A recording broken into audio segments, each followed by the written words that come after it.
ዛሬ የእግዚአብሔርን ቃል ወደ ልቤ የመጣው ባለፈው ሳገለግል ስለ ትጎች እያገለገልኩ እያለሁ አንድ ሐሳብ መጨረሻ ላይ ወደ ልቤ መጣ። ያ ምንድን ነው? የእግዚአብሔርን ሐሳቡን በቃ ማን ይቃወመዋል፣ ሐሳቡን ማን ያቆመዋል የሚል ሐሳብ እዚሁ እያገለገልኩኝ ወደ ልቤ ሐሳብ መጣ። ያንን ሐሳብ ዝም ብዬ ያስኩት። በዛ ዙሪያ ላይ ነው ዛሬ እንትን የምንነጋገረው። ከመጽሐፍ ቅዱሳችን መጽሐፍ ኢዮብ ምዕራፍ 42 የመጨረሻው የኢዮብ መጽሐፍ ነው። ምዕራፍ 42 ቁጥር 1 እና 2 በጌታ በኢየሱስ ስም አነበዋለሁ። ኢዮብም መለሰ፣ እግዚአብሔርም እንዲህ አለ፣ ሁሉን ታደርግ ዘንድ ቻይ እንደሆነ ሐሳብህ ይከለከል ዘንድ ከቶ እንደማይቻል አወቅሁ አለ። የምፈልገው ክፍል ሐሳብህ ይከለከል ዘንድ እንደማይቻል አወቅሁ። የማን ሐሳብ? የእግዚአብሔር ሐሳብ። እግዚአብሔር ስም ለዘላለም የተባረከ ይሁን። በዚህ ርዕስ አድርጌ የያዝኩት ሐሳብ ይከለከል ዘንድ እንደማይቻል አወቀው ይላል። የትኛው ሐሳብ? ያው አልጸልይም ብያቸዋለሁ፣ እየጸለይ ስለመጣን። የትኛው የእግዚአብሔር ሐሳብ ስንል የእግዚአብሔር ሐሳብ ጥልቅ የሆነ ሐሳብ አለው። እግዚአብሔር በተለያየ መልኩ ደግሞ አቤቱ ስራ እጅግ ጥልቅ ነው፣ ሐሳብህም እጅግ ጥልቅ ነው ይለዋል። በተለይ መጽሐፍ ቅዱሳችን በመዝሙር 92 ቁጥር 5 ላይ ይህንን ቃል ይናገራል። የእግዚአብሔር ሐሳብ ምንድነው? ጥልቅ ነው። እንደገና የእግዚአብሔርም ስራ እጅግ ጥልቅ እንደሆነ በተደጋጋሚ በተለያየ ስፍራ ልናገኘው እንችላለን። እንደገና የእግዚአብሔር ስራ ታላቅና ስውር ምስጢርም ነው ይለዋል። ይገርም ነገር ነው። ሐሳቡ ግን በተግባር የተገለጠ ነው ደግሞ ብሎ አዲሱ መደበኛ ትርጉም ሲያስቀምጥልን እናየዋለን። በተለይ ሐሳቡ በተግባር የተገለጠ ነው ሲል ከማዳን ጋር ያያይዘዋል። መዝሙር 92 4 እና 5 ስናይ ከማዳን ጋር የሚናገረው ነገር ስላለ እንግዲህ የእግዚአብሔርን ሐሳብ ማንም ሊያቆም አይችልም። የእግዚአብሔርን እቅድ ማንም ከዚህ ተመለስ ሊለው አይችልም። ወገኖቼ በሕይወታችንና በኑሯችን በአገልግሎታችንና በስራችን ከእግዚአብሔር በተቀበልነው ነገር እግዚአብሔርን ከዚህ ተመለስ ልንለው በፍጹም አንችልም። በጣም ከሚገርመው ነገር ወደ ዘፍጥረት ምዕራፍ 18 አካባቢ ላይ ስንሄድ ለአብርሃም ቤት እግዚአብሔር የተናገረውን ነገር ታስታውሳላችሁ። አብርሃምና ሳራ ልጅ አልነበራቸው። የሚገርም እኮ ነገር ነው። እና በፍጹም ሁለቱም ያን ጊዜ በቃ ሁሉ ነገራቸው ምን ሆነ? ተጠናቋል። እሷም የሴት ወግ ማየት አቁማለች። አብርሃምም እያረጀ መጥቷል። ስለዚህ አያስቡትም በቃ። ግን እግዚአብሔር በእነሱ ህይወት ውስጥ ሊያመጣ ያለውን አንድ ትልቅ ሐሳብ አስቧል። ይስሐቅን ለማምጣት ይህ የእግዚአብሔር ሐሳብ ነበረ። ይህ የእግዚአብሔር አጀንዳ ነበረ። ይህ የእግዚአብሔር እቅድ ነበረ። እግዚአብሔር ስም የተባረከ ይሆን። የዛሬ ዓመት መጥቼ ይላቸዋል። የዛሬ ዓመት ወንድ ልጅን በቃ ሳራ እንደምትወልድ ሲናገር ሳራ ሳቀች እንደውም ይላል። የሚገርም እኮ ነገር ነው። እግዚአብሔር ግን ምን አለ? ለምሳሌ ሲላት አልሳኩም አለች እሷ። እንዳውም ታሪኩን ያው ታውቁታላችሁ። በእውኑ ለእግዚአብሔር የሚሳነው ነገር አለን ነው ያላት። በቃ ሐሳቡ ወደ እኔና ወደ እናንተ ይምጣ እንጂ የእግዚአብሔርን ሐሳብ የሚያቆመው የሚከለክለው ምንም አይነት ነገር አይኖርም። ኃይላት፣ ስልጣናት አይችሉም። ነገስታት አይችሉም። አለቆች አይችሉም። ማንም የእግዚአብሔርን ሐሳብ ሊያቆመው የሚችል የለም። አሜን። እግዚአብሔር ስም የተመሰገነ ይሁን። ለዚህ ነው መጽሐፍ ቅዱሳችን ላይ ሲናገር ስራችንን እንኳን ወይንም ከኛ የሚጠበቀውን ነገር እንኳን ራስህን ወይንም ደግሞ ስራህን ለእግዚአብሔር አደራ ስጥ፣ ሐሳብህ ትጸናለች ይላል። ምሳሌ ምዕራፍ 16:3 ላይ በቃ ስራህን ለእግዚአብሔር አደራ ስጥ፣ ሐሳብህ ትጸናለች። በቃ የእግዚአብሔር ሐሳብ አለ፣ ከእግዚአብሔር የተቀበልከው ሐሳብ አለ። ከእግዚአብሔር የተቀበልከው መልሰህ የምትሰጠው ከሆነ እርሱ ነገርህን ምን ያደርገዋል? ያጸነዋል። ነገርህን ያጸነዋል። እግዚአብሔር የተቀበልከው ግን ምን አለ ወዳጄ? የኔ እህት ከእግዚአብሔር የተቀበልሽው ነገር ምን አለ? እግዚአብሔር ያላችሁ ነገር፣ እግዚአብሔር የተናገራችሁ ነገር፣ እግዚአብሔር በእናንተ ህይወት ውስጥ ያፈሰሰው ነገር፣ በህይወታችሁ፣ በኑሯችሁ፣ በአገልግሎታችሁ፣ በስራችሁ፣ አሁን ባላችሁበት ሁኔታ ውስጥ እግዚአብሔር ያላችሁ ነገር ምን ይኖር ይሆን? በዚህ በመጨረሻ ዘመን እግዚአብሔር በህይወታችሁ ያለውን ይፈጽመው ዘንድ ያደርገው ዘንድ ስራችሁ መልሳችሁ ለእኔ ስጡኝ። ያን ጊዜ ሐሳባችሁ ይጸናል እያለ እግዚአብሔር ሲናገር በዚህ ክፍል ላይ እናያለን። ለዚህ ነው መጽሐፍ ቅዱሳችን ላይ በዚህ በማቴዎስ ወንጌል ምዕራፍ 22 ላይ የሚናገራቸው ነገሮች አሉ። ጌታ አምላክን በፍጹም ልብ፣ በፍጹም ነፍስ፣ በፍጹም ሀሳብ ምን አድርገው ውደደው። በቃ ውደደው። ይሄ የመጀመሪያው ነገር ስለሆነ በቃ ውደደው በሀሳብህ። በቃ ፍጹም እግዚአብሔርን ምን አድርገው ውደደው ሲል እናያለን። በሌላ ቦታ ደግሞ ፊልጵስዩስ ምዕራፍ 2 ቁጥር 5 ላይ የሚናገረው ነገር አለ። ፊልጵስዩስ ምዕራፍ 2 ቁጥር 5 ላይ በክርስቶስ ኢየሱስ የነበረው ሀሳብ በእናንተ ዘንድ ይሁን ይላል። ያ ሀሳብ የእግዚአብሔር ሀሳብ፣ ይሄ ሀሳብ በጣም ጠንከር ያለ ሀሳብ ነው። በጣም ከሚገርመው ነገር መስዋዕትነትን የሚጠይቅ ሀሳብ ነው። ብዙ ነገር የሚጠይቅ ሀሳብ ነው። ምክንያቱም ፊልጵስዩስ ምዕራፍ 2 ላይ ሙሉ ስናይ ክርስቶስ ኢየሱስ እስከ ሞት ድረስ ለአብ እንደታዘዘ፣ ሕይወትን እስከ መስጠት ዝቅ እንዳለ፣ አምላክነቱን እንደሌላ እንኳን ቁጥር ምንም ነገር እንዳላለ ብዙ መስዋዕትነትን የከፈለበትን ክፍል ጳውሎስ እንዴት አድርጎ በፊልጵስዩስ ምዕራፍ 2 ላይ እንደጻፈልን እንመለከታለን። መስዋዕትነት ያለበት ትህትና፣ ፍቅር የተሞላ የክርስቶስ ልብ እንዲኖረን የሚያደርግ ክፍል ነው። የቱ? እዚህ ጋ ያለው የእግዚአብሔር ሀሳብ። ይሄ ሀሳብ ትንሽ ለየት ያለ የሚያደርገን ለየት የሚል ሀሳብ አለው። መስዋዕትነትን ይጠይቃል፣ ትዕግስትን ይጠይቃል፣ ፍቅርን ይጠይቃል። የክርስቶስ ልብ ለእኛ መኖርን ይጠይቃል። በክርስቶስ የነበረው ያ የእግዚአብሔር ሀሳብ በእናንተ ውስጥ ይሁን ሲል እነዚህ 3 ነገሮች ያጠቃላቸዋል። መስዋዕትነትን፣ ፍቅርን፣ ትህትናን፣ የክርስቶስን ልብ በእኛ ውስጥ እግዚአብሔር ማየት ይፈልጋል። በእኔና በእናንተ ውስጥ እግዚአብሔር ይህ ሀሳብ በእኛ ውስጥ ነው ካልን ይህ ሀሳብ ለእግዚአብሔር ግልጽ ሊሆን ይገባል ማለት ነው። መስዋዕትነትን፣ ትህትናን፣ ፍቅርን የተሞላ የክርስቶስ ልብ ሊኖረን ይገባል ማለት ነው። ጌታ ስሙ የተባረከ ይሁን።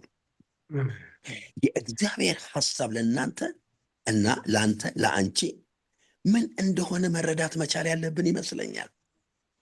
የእግዚአብሔር ሀሳብ ውስጥ ማንም የእግዚአብሔርን ሀሳብ ከእህቴ ከአንቺ ልብ ውስጥ፣ ወንድሜ ከአንተ ልብ ውስጥ ሊያቆም ሊከለክለው የሚችል የለም። በመጽሐፍ ቅዱሳችን ብዙ ሰዎችን እግዚአብሔር ከተናገራቸው በኋላ በብዙ ቻሌንጅ ውስጥ ሊያልፉ ይችላሉ፣ በብዙ ሁኔታ ውስጥ ሊያልፉ ይችላሉ። ግን ሀሳቡ ሲፈጸም እናያለን። ዮሴፍን ስናየው ዮሴፍን ሕይወት ስንመለከት ያለፈበት ቀላል ነገር አይደለም። ነገር ግን የእግዚአብሔር ሀሳብ ዮሴፍን ማንገስ ነበረ፣ ዮሴፍን ማክበር ነበረ። የእግዚአብሔር ሀሳብ ከዮሴፍ ጋር አለመለየት ነበረ። ግን ዮሴፍ በሕይወቱ የተለየ ነገር ነበረው፣ አንድ ኳሊቲ ነበረው። ዮሴፍ በቅድስና ይኖር ነበረ። ዮሴፍ ስለ እግዚአብሔርን በማክበር ሕይወቱን አሳልፎ የሰጠ ሰው ነበረ። ፍጹም የተሰጠ ሰው ነበረ። በጽድቅ የሚኖር ሰው ነበረ። ፈሪሃ እግዚአብሔር ነበረው። ከዮሴፍ ይህንን ነገር እንማራለን። የእግዚአብሔር ሀሳብ በሱ ውስጥ ጸንቶ ሲሄድ እንመለከታለን። በእኛስ ውስጥ ምን ይኖር ይሆን? ዮሴፍን ከዛ እግዚአብሔር ካየለት ነገር እስር ቤት አላቆመው። ዮሴፍን ከዛ ካየ ነገር የጶጢፋራ ያ ሁሉ መከራ አላቆመው። ነገር ግን ዮሴፍን እግዚአብሔር በጊዜና በሰዓቱ ወደ ሀሳቡ ወዳየለት አጀንዳ አምጥቶታል። ስለዚህ በሕይወታችሁ ውስጥ እግዚአብሔር ያላችሁ ነገር፣ እግዚአብሔር የተናገረው ነገር ማንም ሊያቆምብን የሚችል የለም። ለዚህ ነው በመጽሐፍ ቅዱሳችን በትንቢተ ኤርምያስ ምዕራፍ 29 ቁጥር 11 ላይ ለእስራኤላውያኖች እግዚአብሔር ምን ብሎ ሲናገራቸው እናያለን። የእግዚአብሔር ሀሳብ ለነሱ በምርኮ እዛ እንዲቆዩ ነው። ከዛ በኋላ ግን የመጀመሪያው ነገር ምን አላቸው? እጎበኛችኋለሁ አላቸው። በቃ እጎበኛችኋለሁ። የሚጎበኛቸው በምን እንደሆነ አስቡት። በብዙ ሊጎበኛቸው ይችላል። እጎበኛችኋለሁ፣ በቃ ወደ እናንተ እመለከታለሁ፣ ወደ እናንተ አያለሁ፣ ወደ እናንተ ዘንበልላለሁ፣ እጎበኛችኋለሁ፣ ወደ ፈቃዴና ወደ ሀሳቤ በቃ እመጣችኋለሁ። ቀጥሎ ምንድን ነው ያላቸው? ወደ ምድራችሁ መልሳችኋለሁ ነው ያላቸው። ምናልባት ለኛ ወደ ምድራችን መመለስ ብዙ ነገር ላናስብ እንችላለን። ግን ወደ ኮምፈርተብል ዞናችን እግዚአብሔር እንደሚያመጣ በጉብኝቱ ወደ ኮምፈርት ወደሆነ ዞናችን፣ ምቹ ወደሆነ ነገራችን እግዚአብሔር እንደሚያመጣን ልናስብ ይገባል። ወደዛ እንደሚመልሰን ወዳየልን ነገር እንደሚያመጣን ሊያደርግ እንደሚችል ማሰብ መቻል አለብን። ቀጥሎ እግዚአብሔር እዛው ክፍል ላይ ምንድን ነው ያላቸው? ለእናንተ የማስባትን መልካሚቷን ቃሌን እፈጽምላችሁ አላቸው። ለእነዚህ ሰዎች እግዚአብሔር በጉብኝቱ የሚያስብላቸው ነገር ነበረ። ከረጅም ጊዜ በኋላ ነው እግዚአብሔር ወደ እነዚህ ሰዎች የመጣው። ምን አላቸው? መልካሚቱን ቃሌን እፈጽማለሁ።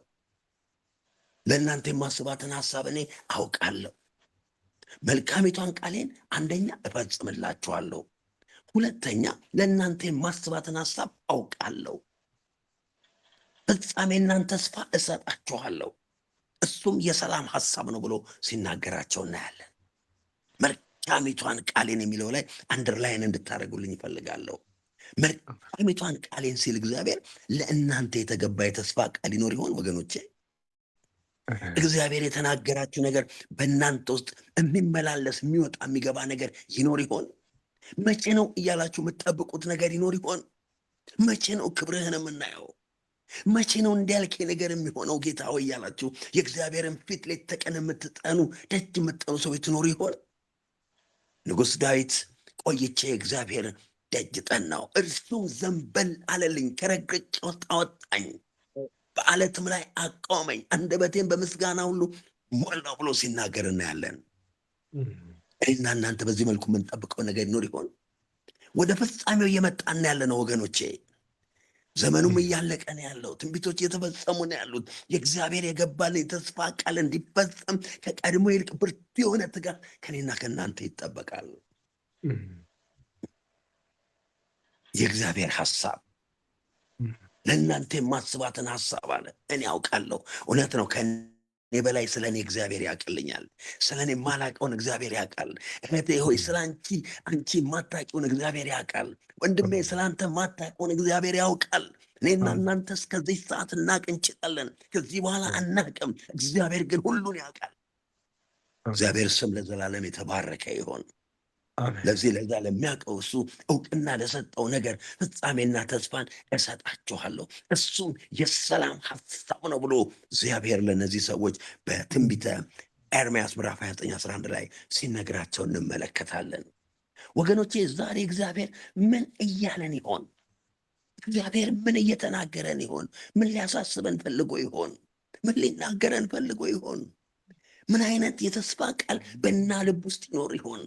እግዚአብሔር የሰማችሁት፣ እግዚአብሔር በቃሉ የተናገራችሁ፣ እግዚአብሔር በመንፈስ ቅዱስ አማካኝነት በልባችሁ ውስጥ ያተመው የልቡ ሐሳብ፣ የእግዚአብሔር አጀንዳ፣ የእግዚአብሔር ፈቃድ ምን ይኖር ይሆን? ዋው ሃሌሉያ! ክሬስታ ጋላባዶና ማሳያ ሪካሻ ፖሬበጌዶና ማሳ።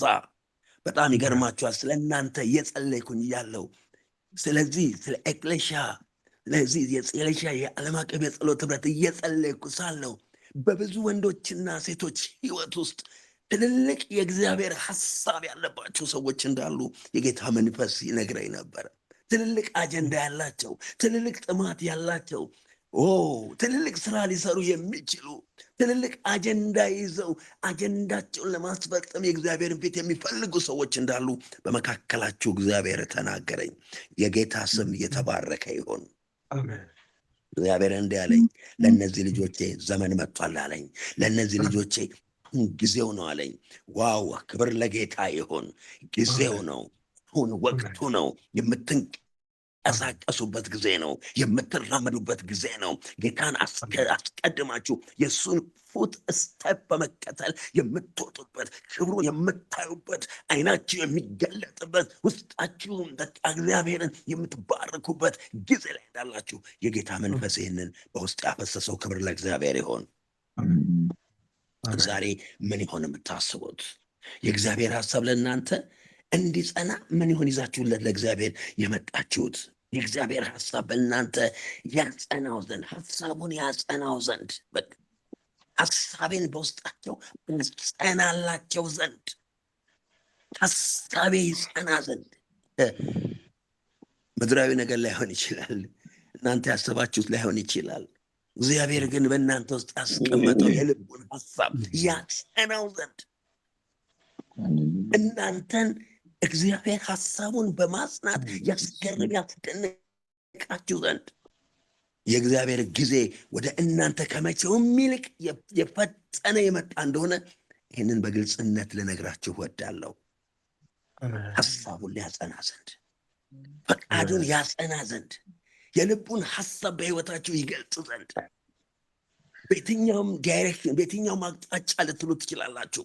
ስፒሪቹዋሊ፣ ፋይናንሻሊ፣ ኤቭሪቲንግ በቃ እግዚአብሔር ሐሳቡን በሕይወታችሁ ሊያጸና ዘንበድል ይለላችሁ። ሬስታ ጋላባ ዶና ማሳ ሎራ ላባ ዶና ማሰ ፕሬዲያ ላባ ዶና ማሳ ሸረበዲና ማስ ኢካስታ ፖረ በገደነ መሰትሬዲያ የጌታ የመንፈስ ኃይል ወደ እናንተ የቀረበበት ጊዜ እንደሆነ ይህንን እንድናገር እግዚአብሔር በውስጥ ያስቀምጦታል።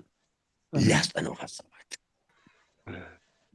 በቤታችሁ ያቀዳችሁት፣ በቤታችሁ ያሰባችሁት፣ በቤተ ክርስቲያን ያሰባችሁት፣ በሕይወታችሁ ያሰባችሁት፣ በኑሯችሁ ያሰባችሁት፣ በስራችሁ ያሰባችሁት፣ በነገራችሁ ሁሉ ከእግዚአብሔር ተቀብላችሁ ያሰባችሁት ያጸናው ዘንድ በቃ ነገራችሁን ይዛችሁ ወደ እግዚአብሔር እንድትመጡ እግዚአብሔር ይፈልጋል።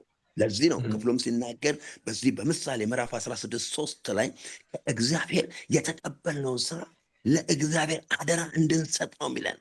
ያን ጊዜ ሐሳቡ በእኛ ውስጥ ይጸናል። የእግዚአብሔር ሐሳብ ማንም የማይነቀንቀው ጄኒውን የሆነ እግዚአብሔር ሐሳብ ፈቃዱ ያለበት አጀንዳው ያለበት ጠላት ሊነካው የማይችል የእግዚአብሔር ሐሳብ እህቴ ባንቺ ውስጥ፣ ወንድሜ ባንተ ውስጥ እግዚአብሔር ያጸናው ዘንድ ዘመን መጣ። ሃሌሉያ ታንክ ዩ ጂሰስ ሃሌሉያ። የእግዚአብሔር ሐሳቡን ሊያጸና ወደ እናንተ መጣ። ምን እንደሆነ እግዚአብሔር ከእኔና ከእናንተ የሚፈልገው ነገር አለ። እኔና ከእናንተ የሚፈልገው ነገር አለ። ከቀድሞ ይልቅ ወደ እሱ እንድንቀርብ እግዚአብሔር ይፈልጋል። ወደ ሐሳቡ እንድንጠጋ፣ ወደ እሱ ጠጋ እንድንል በቃ የእግዚአብሔር ጊዜ ነዋ። እንድትጠጉለት እግዚአብሔር ይፈልጋል። በቃ ተፈለጋችሁ፣ በአድራሻ ተፈለጋችሁ። እግዚአብሔር ፈለገሽ እህቴ፣ እግዚአብሔር ፈለገ ወንድሜ። ዋው! እግዚአብሔር ፈለገ፣ ተፈለገ፣ እንድትቀርብ እንድትጠጋ እግዚአብሔር ፈለገ። ስትቀርብ እሱ ወደ አንተ ይቀርባል። ስትጠጋ እሱ ወደ አንተ ይጠጋል። ወደ አንቺ ይቀርባል፣ ወደ አንተ ይቀርባል። ወዳጆቼ ወደ እግዚአብሔር እንጠጋ። ላለመተላለፍ ወደ እግዚአብሔር እንጠጋ። አሁን ሻይን አድርገን የምንወጣበት ክብሩን የምናይበት ዘመን ላይ መተላልና ክብር ለእግዚአብሔር ይሁን። የተገባልን የተስፋ ቃል ይዘን እንቅረብ። የተገባልንን የተስፋ ቃል ይዘን ተስፋው ሊፈጸም ነዋ። እግዚአብሔር ሊያደርገው ነዋ። ዘመን መጥቶልናል። ሃሌሉያ። ለእኛ የሚያስባትን ሐሳብ እሱ ያውቃል። አሁን ፍጻሜና ተስፋን እሰጣችኋለሁ፣ እሱም የሰላም ሐሳብ ነው ይለናል። ይሄ የሰላም አጀንዳ ባንተና ባንተ ውስጥ ሊፈጸም ሰዓቱ ደርሷል። የሰላም አጀንዳ እግዚአብሔር በእናንተ ውስጥ ሊያስፈጽም በመንፈስ ቅዱስ ኃይል ሊሰራው፣ ሊያደርገው፣ ሊያከናውነው ዘመንን ይዞ መጥቷል። የጌታ ስም የተባረከ ይሆን።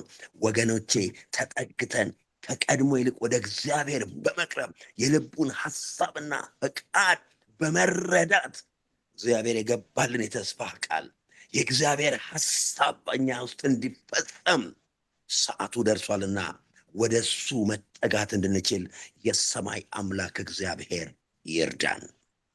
አሜን። እንጸልይ።